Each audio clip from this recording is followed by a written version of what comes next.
Hi, I'm Josanne Wright Canada, the author of the Happy Little Garbage Truck picture book and educational program.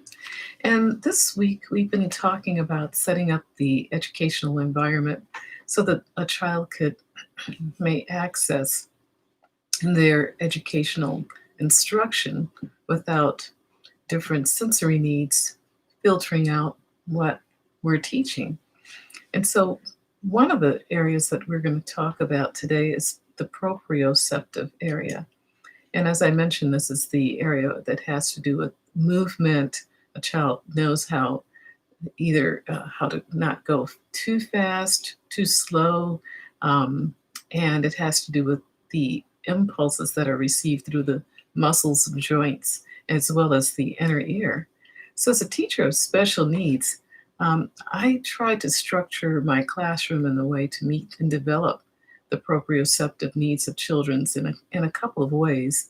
And I bounce these off of our occupational therapist, and it seems to be um, an okay thing to do. And I think they are best practices because each one took into account into consideration the needs of the child.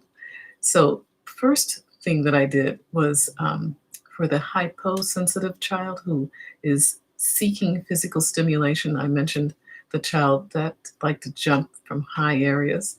Well, I found that if I started my day with giving my entire class an opportunity to run, well, I noticed that there was a track behind one of the schools that I taught in for their playground. And I said, oh my goodness, this is perfect.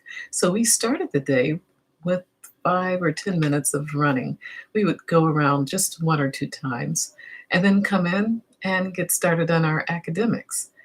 Now, I realized I was in the beginning doing it just to get the blood flowing because some of the children had sat on the bus for quite a bit of time and they all were ambulatory or able to walk. And I just felt that, they're just sitting for a period of time on the bus was something that would give me some of the jitters too. So I said, let's just get our bodies moving, and that'll get our heart pumping, and it'll send blood to the brain, and we'll be ready to learn. But I found out that this running on the track was actually meeting the needs of my hyposensitive child with proprioceptive sensory needs.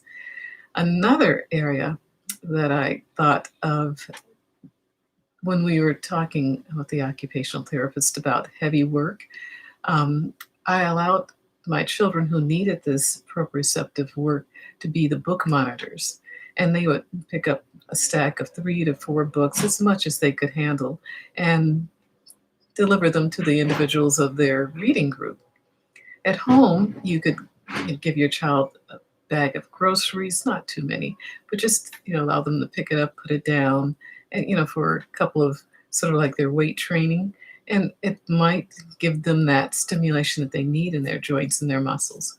Also, taking a stack of books from one end of the home to the other could be a good activity. For the children who are, like we said, that they could be hyposensitive, there's also a hypersensitive child who avoids touching things that are they don't like unanticipated touch, and even light touch, feeling things with their fingers that aren't really they aren't really wanting to do that, can be given an opportunity to become more accepting of things that were in the past, things that they didn't tolerate well. And so the same child who liked to jump from high spots, we found out that he was tactile defensive, or he had tactile avoidance within his proprioceptive needs. So we would take finger paint or just paint his fingers. At first, we started with the dry brush, just tickling the surface of his fingers with the dry brush. And then we would build up to water on the brush. And then we would build up to paint on the brush. And then have him do hand painting. And he got that feedback that, oh, this is actually going to create something. So it built up his tolerance and his anticipation of being able to do the hand painting as well. So there was a reward to the thing that he really didn't enjoy doing.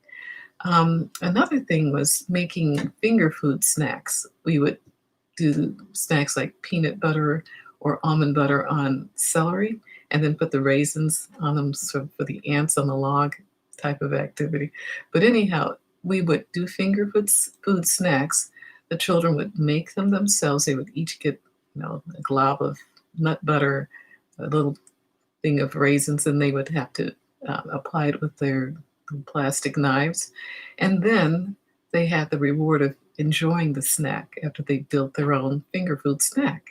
So I like building in the reward to the thing that the child is sort of intolerant about. And it makes it sort of an anticipatory, fun thing to, and eating is always kind of fun for me, but the child enjoyed having built their own snack. So that was their reward. You could also do things like having a little toy in a bag of rice, a gallon bag, and let the child feel among the grains of rice for the toy. And so these little things I've seen different occupational therapists do, and I incorporated them in my own classroom practices. And so we would have a fun day snack day, and we would build our snacks, or our art day would include the finger painting. And just the rice with the toy in the bag could be something that you just build in for the child's sensory diet. And when you see that they need, or they have a little break, you can incorporate that activity. So these are fairly easy ways to build in some proprioceptive activities for your child's sensory diet. And I think that it will also help build those sensory pathways. So, but it will definitely reduce, I've seen it myself, reduce that tactile avoidance and give the child, if you start the day with running, a much better level of focus and attention.